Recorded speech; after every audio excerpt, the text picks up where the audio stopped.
Welcome back to the All Things Women Summit. We have Dr. Danielle Lewis here with us. She is a licensed naturopathic physician and women's health expert specializing in perimenopause, menopause, hormone balance, and midlife vitality.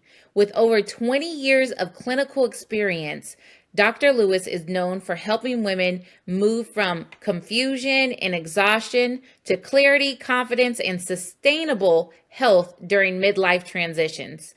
As the founder of Harmony Integrative Healthcare, Dr. Lewis blends evidence based naturopathic medicine with a whole person approach that addresses hormones, metabolism, stress physiology, emotional well being, and lifestyle foundations. She works with women who have been told that their labs are normal, yet continue to struggle with symptoms such as weight gain, sleep disruption, mood changes, hot flashes, and burnout.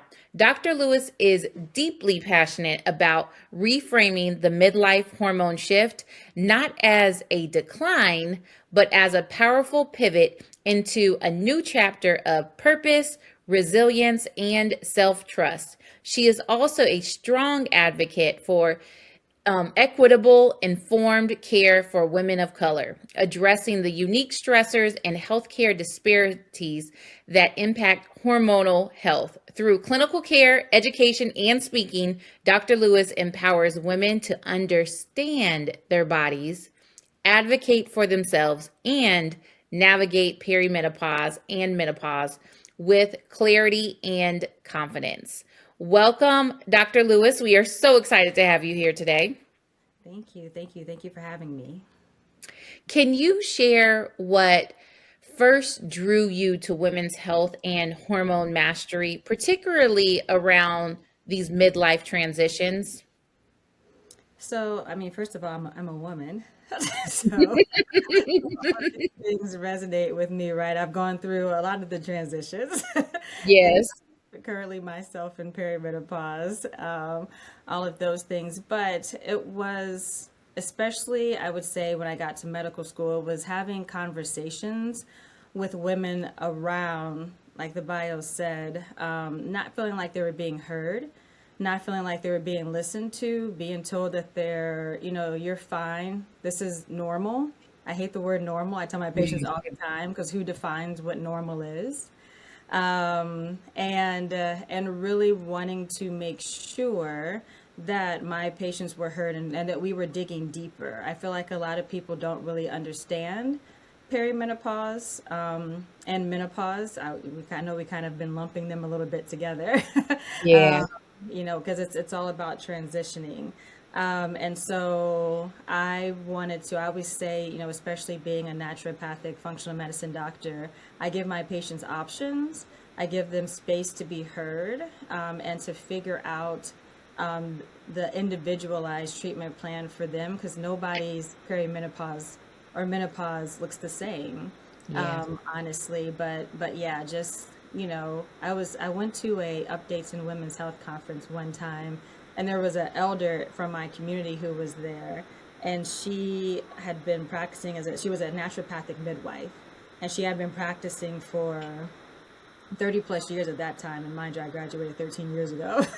And she said, we have to help women understand that this is a transition. It's a normal transition. We like to treat it like a disease, but it's a normal transition in life. And we are here to support them through this transition. Yes. Was there a point in your clinical career where you realized that there wasn't enough attention and more attention was needed on women, especially during these critical transition periods in their life, and especially for women of color?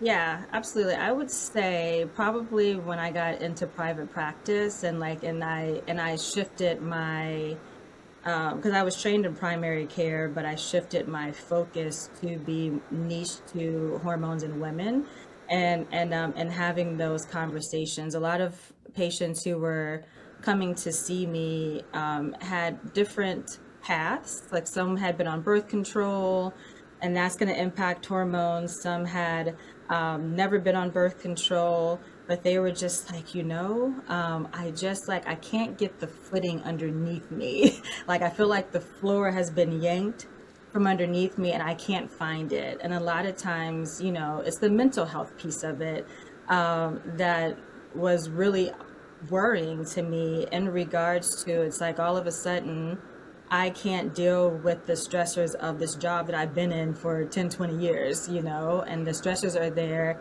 and I'm not able to deal with that. And I don't know whose body this is anymore. Yes. Conversations that were being had. And so, and especially, for women of color, we usually, because health disparities do exist, we're often not trusting to go to the doctor to get the answers. That's a part of it. And Mhm. then it takes us longer typically to get those answers. And we're not, as what I have found in my practice is that we're just not even as aware that there's options out there, and there's a fear associated with it versus it being a position of empowerment, which is what it should be. We should be educating and empowering our patients to understand what this process is, know what their options are, and then assist them in that. Yes, yes, that is so true and so needed. Um, for a lot of women, and talking about those early signs and symptoms, sometimes women don't realize they're in perimenopause until they're just got all these symptoms, right? What are some early signs and symptoms that women can pay attention to? And then also along with that, what are some things that they can do preventatively early on to help with the transition? Absolutely. So usually the first hormone that starts to decline, and honestly a lot of women are, it's either declining naturally or it's lessened by being put on birth control, is progesterone. And I like to describe progesterone as our like warm snuggly grounding hormone Yes. that plays a huge role in like sleep and filling the floor and not being anxious or on edge. It supports neurotransmitter activity, all of these things, right? And so um, I'm appreciative that like a lot of my patients usually have started with me earlier. I actually have a lot of 25-year-olds that like come in, they're like, you know what, I want to know more about how my body's supposed to Yeah. be. So we're tracking them along the way to see these signs and symptoms. But it's usually the mental health piece of it first. The anxiety, heart palpitations is one that a lot of times people that come, and I'm talking about not you've had this your whole life. I'm talking all of a sudden you're like in your late 30s, early 40s, when perimenopause is thought to start as early as like your late 30s. And these symptoms come on suddenly: insomnia, you're having difficulty sleeping, significant mood changes that maybe aren't just happening cyclically with your menstrual cycle, but they're kind of coming out of nowhere regularly throughout the month despite, so you can't, it's like, is it PMS or is it perimenopause? And if you're having a cycle, you may actually be experiencing both symptoms, which is a wonderful roller coaster. It can be within itself. But skin changes can be one too. Like you're all of a sudden, your skin is like itchy. Like people are like, I'm just itchy for no reason. I haven't eaten anything. Digestive changes. All of a sudden, you're sensitive to foods that you weren't sensitive to before. Can be some of those. And fatigue. I would say fatigue is probably at the top of the list too. Just not brain fog, fatigue, not being able to like push through and get stuff done like you felt like you could in like your 20s and your early 30s. And then the second part of the question in regards to things that you can do, I think that it's important to, number one, recognize them. And I can't say it enough. This is a natural transition. Not everybody experiences it the same. But some people need a little bit more support than others, right? And so, changing up regimens is really important. Like I see a lot of like very driven, high functioning the type of patients who are like, I'll sleep when I'm dead type of patients. And you're like, no, no, no, no, we're not going to do that. So maybe you could pull those all-nighters in your 20s and your 30s. Yeah. But now you have to get your sleep, because how are you resetting and preparing your body for the next day? Nutrition. Maybe you could, eat all the processed foods and be fine, but now like your body is craving nutrients. A lot of times, I didn't mention weight gain. That's another one, like how we distribute our weight and start to like, it's harder to lose weight. And so a lot of people will start to eat in a caloric deficit, and that also is not good. Like your body needs nourishment. So I always have patients kind of give me the side eye when I'm like, no, to lose weight, you need to eat. What you're eating is also important. And so we need to delve into that. And then exercise, how you're exercising. So, a lot of people usually, like, I have a lot of runners. It's just like, okay, now we're straining ankles and everything like that because our tendons aren't as resilient, because you need to stretch. So we need to maybe back off from the, what is it, CrossFit or the Orange Theories, where like you're All the having high intensity, go, push. push. Yeah, and we need to incorporate some more restorative exercises in there, maybe some yoga, Pilates, maybe walking instead of running. Maybe we need better running shoes. Like we just have to be more intentional about, maybe we can't run 4 miles, but we can run 2 miles, like just being intentional about that piece of it. So for a woman that's listening and maybe she's like, I'm doing all the healthy things, like I'm eating right, I'm moving, I'm meditating, I'm doing all the things. What are some of the underlying root causes to why she still may be experiencing symptoms? Yeah, so I think a lot of times people are like my hormones, my hormones, my hormones, but they're specifically talking about their sex hormones, like estrogen, progesterone, testosterone. But there's a bigger picture that's there, and how our with those declines, or in perimenopause, our hormones become a lot more volatile. So you could have high estrogen one day, low estrogen the next day, and they're kind of up and down through perimenopause, and you're feeling that shift. How estrogen and progesterone also play into like insulin and our overall metabolic health, our cholesterol, our cortisol response. Cortisol's a big, big, big one. Thyroid plays a role. And so what I tell people is that, okay, so when I say hormones, I'm looking at that full picture. I'm looking to see what your fasting insulin looks like, because you may not be pre-diabetic or diabetic. You may even just have maybe some low level of what we call insulin resistance, whereas like your body's making insulin, but your receptors aren't quite, they're not doing as good of a job with controlling how your body metabolizes insulin, or processes insulin, which is going to impact your metabolism.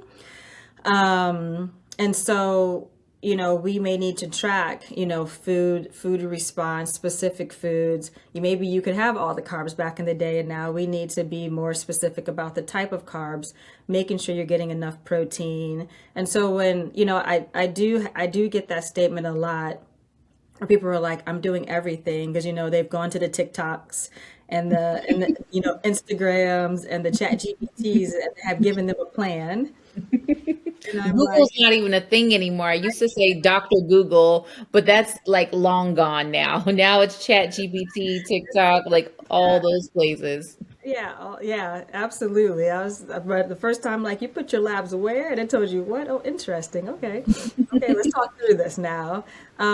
So getting that complete picture and not just focusing on just the sex hormones, is very, very important. And so we may have to collect data. We see our patients more often, and we're checking in more because we're collecting that data.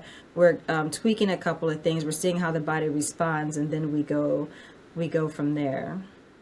What would you say is the first step that a woman should take in assessing where her hormones are at? I mean, I think getting a thorough assessment is important. For me, I can get a lot of information from, like, my intake form is a lot more extensive than probably conventional medicine. Functional medicine, I know we're on par with each other for sure. Yeah. But I want to know about, your stress, how you deal with stress. Are you engaging in things that feed your soul? Do you have a spiritual practice? If so, what's your relationship with that spiritual practice? How's your support system at home? These are not typically questions that you hear, that you see Yes. on like the conventional medicine platform. And then, new patient visits for me are 90 minutes. And so that gives us a lot of time to get your story, to see how you got here in the first place. And so it's really important, I tell my patients, whether you're seeing me or another doctor, you need to advocate for yourself. You need to write down your symptoms because we only know our patients as much as the information they're giving us. I'm like, you've been in your body for however many years. I've known you for 15 minutes, usually and so if I'm getting a whole bunch of I don't knows, then Yeah. and sometimes it's up to me to give you the tools of by me asking the question. So at our next visit, you come and you're like, oh yeah, I did notice, like I wasn't even aware of that. So a thorough assessment, making your practitioner sit down with you, answer your questions, advocating for the fact that just because you're within range on a test and you're feeling like you just got thrown to the wolves, like that is like advocating that something's not right, and either, making your practitioner listen to you or finding a different practitioner. Labs are also a part of the story. I do run labs, and I do think that in-depth labs are more so needed, like we said, to get that full picture of what the thyroid, insulin, glucose, all of those, cortisol, what the sex hormones are doing specifically, are important. But I think the biggest thing is making sure your doctors are listening to what your symptoms are. Yes, that is so important. I think a lot of times women do go to the doctor, they don't feel understood. They get your labs are normal, or, take an antidepressant or, just different things kind of a lot of times brushed aside where they don't feel heard. So I love that you do very thorough intakes and looking at the whole picture of what's going on with those, with people. For women navigating menopause, a lot of times this can be an area where women start, not feeling like themselves. They may feel disempowered. They may feel a bit lost, in what's all the different types of transition. And also sometimes just pushed to the side in society. A lot of times it's like the young, that's what's seen as like beautiful and good, is to be young and vibrant and all of these things. What do you do in your practice to really empower women through this stage of life that's actually a quite beautiful part of life, and where a lot of women spend a big chunk of our lives? We spend that late in the later half of our lives. Mhm. Yeah, it's a discussion about, like, I get clear on what my patients' goals are, and then I'm very transparent about what's realistic in regards to those goals. And I think that it's really, mental health is powerful, and for some, instead of, allowing my patients to sit in the fear of aging. I heard a statement the other day that I found very interesting. It's a little bit intense, but I was just like, that's a very interesting statement, that once you become comfortable with the fact that one day you're going to die, nothing else really matters from there. Like, you can start living life, basically. Yeah. And I was just like, ooh, that's deeply intense. It's deeply intense. And I think that it's a transition point. I remember when I hit 40, I was like, wow, like half of my years of getting to 40 was figuring out I was a kid, living in my parents' house, figuring out who I am as a person. Now I know who I am as a person, and I have, at least, with the average age that they say, I'm trying to live longer, but I have at least another 40 years of Yeah. living this beautiful life and taking care of this vessel that was given to me, Yes. right? And so I think that it's all about education in regards that, about around that. I highly encourage my patients to engage in some type of mental health support. So whether that's, like, I have patients who run businesses, so maybe you need business coaching, maybe you need personal coaching, therapy, I do homeopathy in my practice a lot to assist with mental health support too, to just kind of guide along the way and helping them understand that, like, do you really want to be doing everything you were doing in your 20s? Like, is this really where you want to be? And some do. And we address that too. Some do want to be back in their 20s. And I'm Hey, just girl, get it. exactly, exactly. But it's like, or can we figure out how to be comfortable? Like, my goal is to get you healthy, and getting you healthy, everything else will align if you want it. But we have to figure out what you want first. And so, really having that conversation and getting clear on that is it's just as much mental as it is physical. Yeah, I think women a lot of times, I love that practice of them really getting an understanding of what you really want in life, right? And how empowering that can be to live almost fearlessly, like you said, it is kind of a morbid saying where it's just, thinking about death, but then reconciling that we're all going to die. And then also everyone that we know will pass away Hmm. and generations after us will, like really everyone that remembers us, as sad as it sounds, will one day pass away as well. Like there won't be anyone that remembers us, right? Unless we're like super famous or, like and I don't mean famous in the sense of like celebrity, but like a president or, those types of things. But as sad as that sounds, there's so much freedom in that with Hmm. like, well, what do I really want to do with my life? Like with the time here and for women to really be able to anchor into it for the next, 40, maybe 50, 60 years Yeah.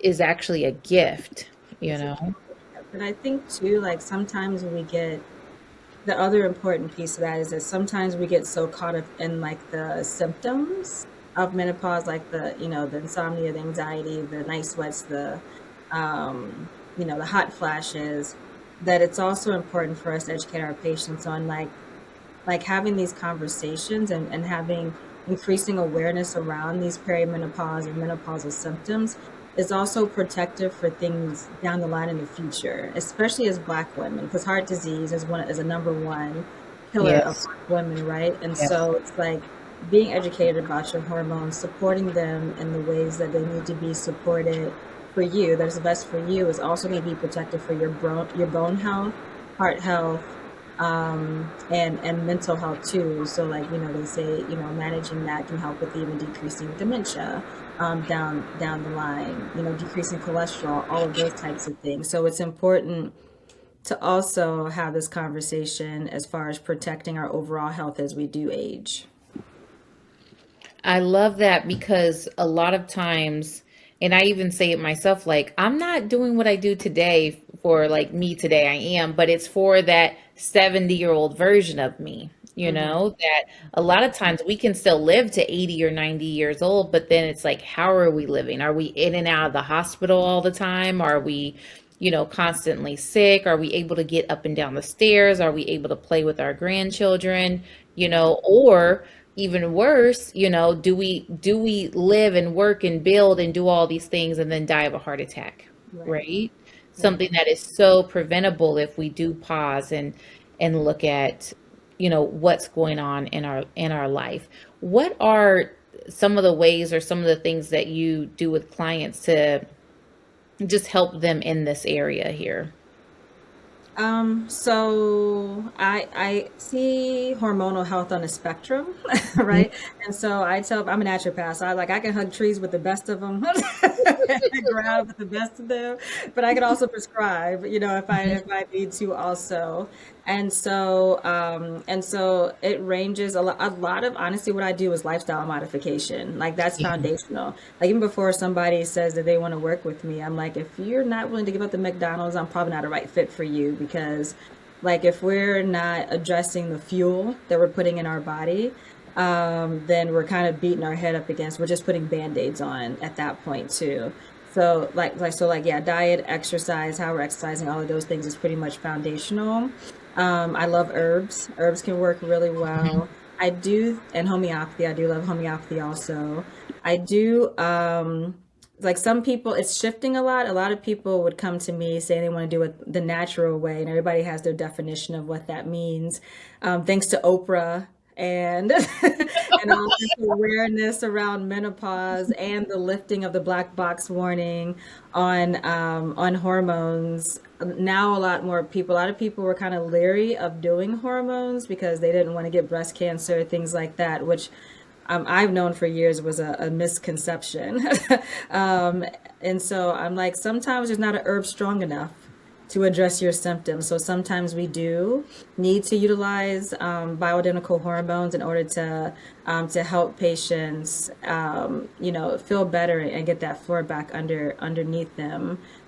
Nutrition plays a yeah, nutrition plays a huge role. Getting, your plate should be colorful, getting the diversity, maybe figuring out, I tell people just because a food's good for you doesn't mean it's good for you. So if you have like, a soy or a corn or a nightshade intolerance, then we may need to eliminate that. And that may be contributing to your symptoms also.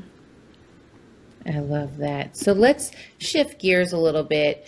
Black and brown women experience greater stress, more disparity in healthcare, and higher symptom burden in general. What unique guidance do you have for women of color navigating menopause? Um, First, you got to show up. You got to, like, we have to, I mean, I think it's very important. I've been seeing all the people that you're bringing onto this platform as far as educating women around the different aspects of health in general. And I think that like what you're doing is so needed because we don't know what we don't know. Yeah. Is Yeah. like is that first step, and so it's up to like people are looking for doctors who look like them, especially like in the Arizona area. There's more and more of us. I just went to a MLK event that this couple has been putting on for 25 years, and they had everybody kind of talk. There were people there from all genres of like young and old, and it was a beautiful setting. And there was a nurse next to me who said that when she went to nursing school, she was the only black person in her class, and like seeing a black doctor was unheard of. So, she's like, now that's shifting and she's so grateful. But these are people who paved the way for us too. I saw a meme the other day when you walk into the office and your doctor's black and they're like, hey. and I and I have literally had that, like patients are like, oh, like, so it's like getting the message out there. It's going to be received differently Yes. from us. So kudos, like having events like this is huge and important for connecting people to that. And I am, like I said before, like I'm very big on empowering my patients around, your body, you've been in your body, something's not right. Let's talk about it, and giving the space to talk about it. When you're experiencing stuff, I'm a big proponent of journaling. I have, especially because a lot of things are happening throughout the month around the menstrual cycle. So I do have my patients use the apps and I'm like, nothing is too much information. So Very. like you had a blow up on your husband and you knew it was for no reason. And so you, Let's why, just jot it down. right?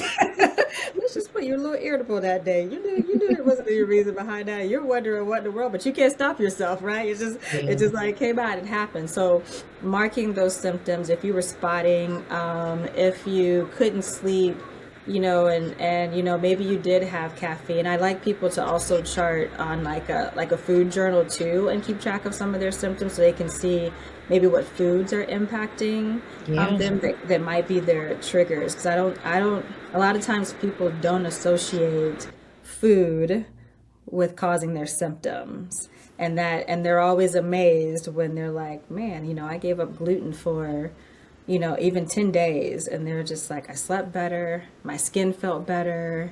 My mood was better. And I'm like, call your husband. Let's talk to him. Let's see what's really better. Let's call him first. But yeah, so writing the information down and presenting that to your practitioner is huge. But first, yeah, you got to show up. You got to show up and at least try to have the conversation. Yes, yes. What do you feel like is a common barrier for people showing up for themselves? I used to think that I used to think, they used to tie when I was in even undergrad, health disparities to like access. So it's like, like the money piece of Yeah. it, like can patients afford to go and receive the regular care, even like getting, before the Affordable Health Care Act, like even, being able to go and get PAPs and mammograms the way that they were supposed to. Even with that, I know that's shifting too. So some still can't afford now that it's not mandated. But I think it's the fear, honestly. I think I have literally had patients tell me they'd rather not know if something's wrong, Yeah. but they don't feel good. And it's just Yeah. like, and I try to shift their mindset into knowledge being power versus ignorance being bliss, because you're Yeah. not blissful because you don't feel good. Yeah. So I hear a lot of fear. And I also, as women in general, um, but especially I feel like there's a lot weighing on us and our mental health as Black women in this world today. And in this time that we're living in. And so a lot, like, people just don't have the energy Yeah. a lot of times to, seek out research, find somebody, make that appointment, fill out the paperwork, go to the appointment. Like, it's like somewhere along the pay for the appointment, somewhere along the way, there's usually an excuse that creeps up that's more important than their health. And Yeah. so I think that it's really important for us to start to prioritize our health more. The kids are going to leave the house one day.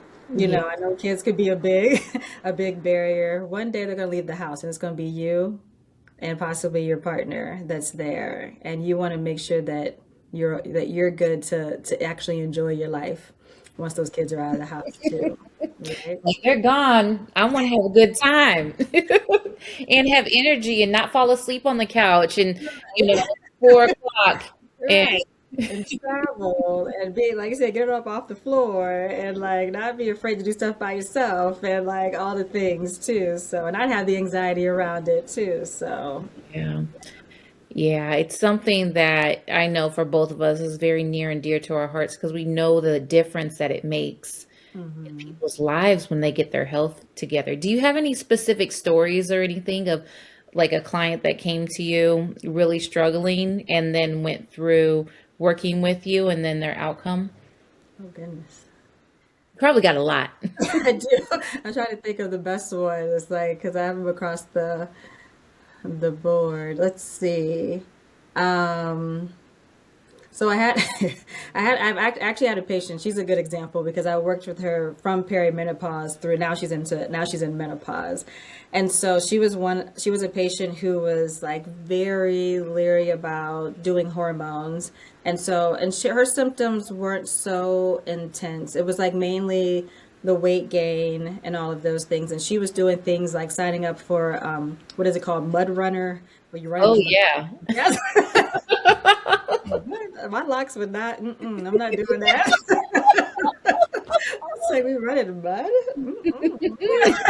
mud. And she was like, so it was like one of those statements. I'm doing all the things, and I'm not losing weight. I have anxiety. My joints hurt because that's like another one, too. And so I was like, so we did a lot of shifting. I got her into doing yoga and then shifting like running all the time to we compromised at she started doing jujitsu. But it worked for her because at least you have breaks. You're not just like pounding the pavement over and over again. So jujitsu, and incorporating some more restorative type of exercises in there too, and stretching. I always say stretching is anti-aging. Like a lot of us don't stretch the way that we're supposed to. We just want to like be weekend warriors or like, pound the pavement. And so we started off with herbs for her, and she did really well. And this is a good testament to why it's important to follow up on a regular basis. Like I really, even in maintenance phase, I still like to see my patients at least like 3, 4 times a year. Like we're usually, especially if they're still having a menstrual cycle, because we're basically checking in once a quarter. Yeah. And so then she did really good on that for about a year. And then something shifted. And I got the message where it's like, whoa, I don't know what's happening. The floor drops again. And at that point we were like, I was like, okay, we met and I was like, well, let's do some lab testing. She has zip zero progesterone. She still has some estrogen. She has zip zero progesterone. So we did start her on progesterone. And then she was like, life is good again. She was a snapper and all those things. She was sleeping better. And then she lasted probably about 2 years on the progesterone and still incorporating all the other things because that's still very important so Yeah. that progesterone doesn't just become a band-aid. Exactly. Then I got another message that said, is it hot in here? Uh-oh, estrogen. Right. And I said, she was like, I am so hot. I was like sweating through my sheets at night. I am having like 15 hot flashes during the day. I'm ready to tear my clothes off. And she had watched the Oprah special and she was like, this must be menopause. Oprah told me it's menopause. I was like, girl, we have been talking with you about this all along, but okay, we're going to give Oprah the credit. Oprah said. Oprah's the end all be all, right?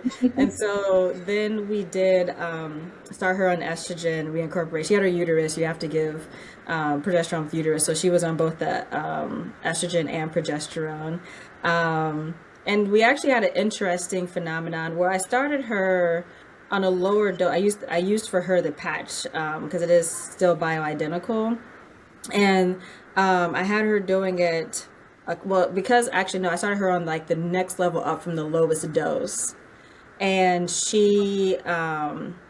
because her symptoms were so intense, and this is a testament, a reminder to myself that usually less is more. And so she had lost the weight, like all the stuff had come off. She was feeling less inflamed. Her mood was better. But then she had this shift. And this is also why testing is important, where she was like, I'm putting on weight again, and I feel a little bit inflamed.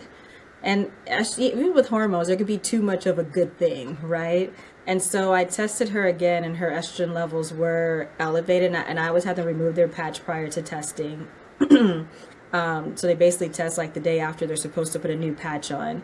And yeah, her estrogen levels were really high. We backed her off, or the weight came off. She felt better, and now she's been maintaining that lower dose perfectly fine. And so she's just like, you're a lifesaver. I said, me, not Oprah.